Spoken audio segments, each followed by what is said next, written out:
Hello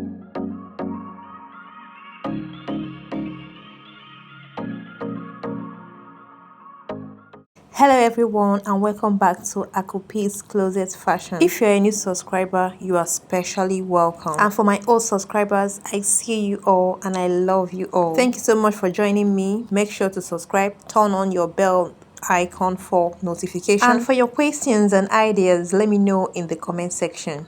And in this video, I'll be showing you step by step of how I made this beautiful ball dress. Stay tuned. And for this design, I started first by doing my calculation, trying to calculate the cup height, the cup width, the shoulder measurement, and the chest measurement. So all these are very, very important before we go straight to drawing. So in this class, I made an illustration of what we'll be making. So don't mind my drawing, but this is the gown we'll be making. Is a ball dress. So this is a 2-flay ball dress. Can you see? This other part is a flay, and this is also another flay. This dress is going to have a yoke. This other part you might not really see it, but we are using these roses to cover up this yoke part. It's going to have a short sleeve, and then it's going to have an all-round ruffles around it. So the first thing I did is to draft my pattern. I've done all the calculations, so it will be very, very easy for us. And I think I have a tutorial where I have explained how to, properly draft the basic bodies for kiddies. I'll drop the link below so they can go and watch it. So this is our pattern. Okay, this is the front pattern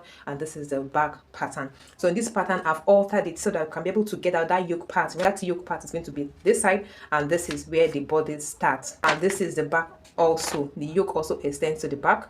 I've marked it down, just coming down from the chest line by 0.5 to get the yoke, and then this is the bodice. I also altered the zip line, by coming in by 0.5 so that there won't be any bulge at the back. Going further, I usually draft that pattern for my flay as well. So for the short flay, I've cut out this pattern.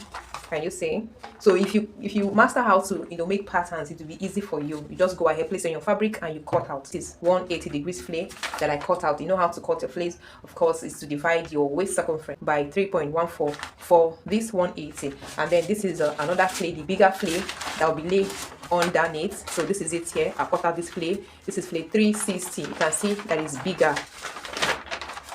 Can you see? This is the whole circumference of the flay. This is flay 360. You divide by 6.28. Whatever radius you get, you add it to the length of the skirt you are making. So that is what I've done here. So I've cut it out. All I will do now is to place it on my fabric and I will cut out. That makes it easy. So these are all my pattern pieces. So with my 180-degree flay pattern, I went ahead to cut it on my fabric. This is the fabric I want to use. I'm going to combine this fabric to make this beautiful ball dress. So this is it. You need crinoline. Look at it. You need this. So this is what I have used to sew on my flay fabric. So I'm going ahead to sew it together on 0.5 at the hem part, and I turn it together and iron it. So I've prepared this already to make this work easier enough for us. So I keep it aside. Then for the bigger flay, I've also prepared it already with my pattern. I cut out this on my fabric. Also line it. Now let me show you this, because this is the hem part, the down part. This is how I have prepared it. I sew it in at the hem part with the help of my hemming gum, and I iron it down. So after sewing in your crinoline to the hem of your fabric, make use of this. This is a hemming glue. Okay, place it underneath it and iron it so it keeps this in place. If you watch this now, it's already attached to it.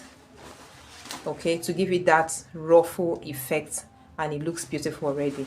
So I'll be laying this other fabric on top of it like this, to create the kind of illusion that I wanted. You can as well leave this ball gown only with this. I got this bell net, so I'm going to use it to place it on top of this to stabilize the shiny effects of this material. So I also cut this one on 360 flay, so I'll put it together and I attach it as one. Now I went ahead to cut out the belt. For my belt, I also draw out the shape that I want. Can you see this shape?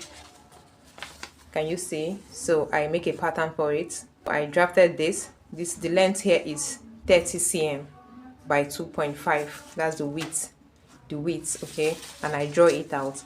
I came up by 7 inches to carve out this tail. So this is the belt. I've already gone ahead to prepare it, sew it, iron it, and it's laying flat. Okay, So the next thing I'll be doing now is to start sewing the upper bodice. I'll just place it on my fabric and place it on fabric and cut it out, and I'll start joining them together. This is how I prepare the flare. So I'm sewing the hemline with this crinoline horse wire line with the hemming gum just to secure the hemline. Finish up the hemline from here.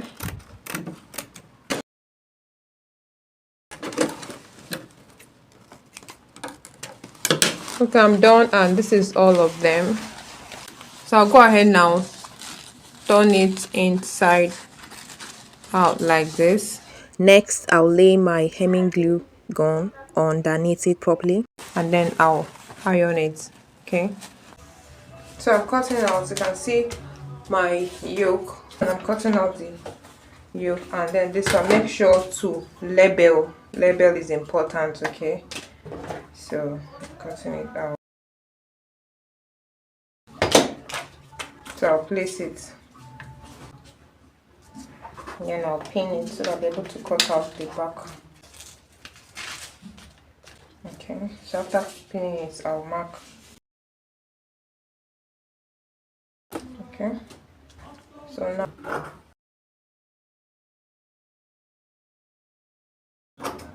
now we have our yoke. Can you see? This is for the back bodice, and then I've cut out, and this is my front. I've put it together with the lining, and this is the back. So I'll go ahead now and join all my pattern pieces.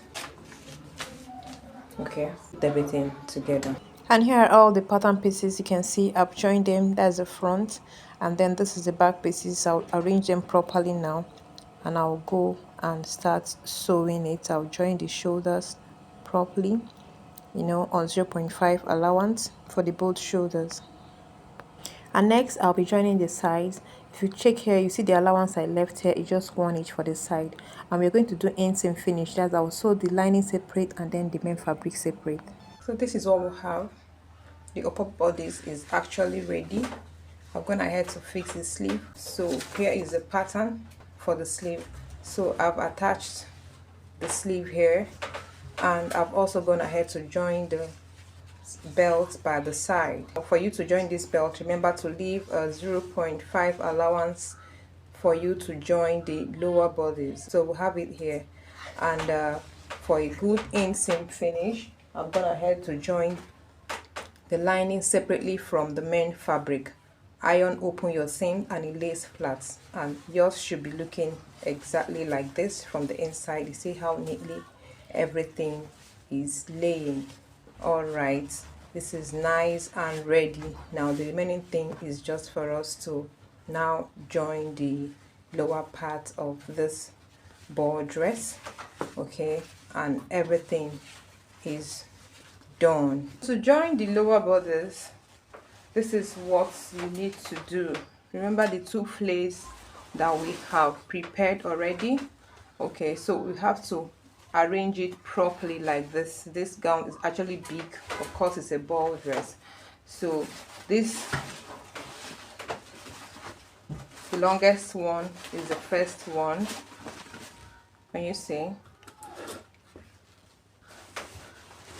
So this is the first layer, and I said earlier that I was going to lay this on top of it, so this comes on top of it to make it one, and then the short flare is now the one resting on top of it. Now for us to join it to this upper bodice, first of all we'll have to measure the round circumference of this child waist, which is 23. So I'm going to pleat this whole circumference. You can see that it's quite big, so I'm going to pleat it to make sure I pin it down to 23 inches, and then I'll now attach it to the upper bodice. So that is what I'm about to do now, and then we fix our zip, and then we are done. So this is how the clothes is looking. I decided to put the mannequin so that you can see it. This gown is very, very big, So for the back, I've fixed the zipper, although I'm still working on it. And then I have my needle and thread because we're about to fix the ruffles. And after fixing the ruffles, this is what it looked like. I have to, embellish it as much as I can, although I didn't do too much because this gown is already busy and it's beautiful. Thank you so much for joining me. If you have watched up to now, make sure to subscribe. I'll see you all in our next video. This is how beautiful our gown is looking, and it's so beautiful, and our jewel is rocking it and she's happy. I'll see you all in my next video. Thank you.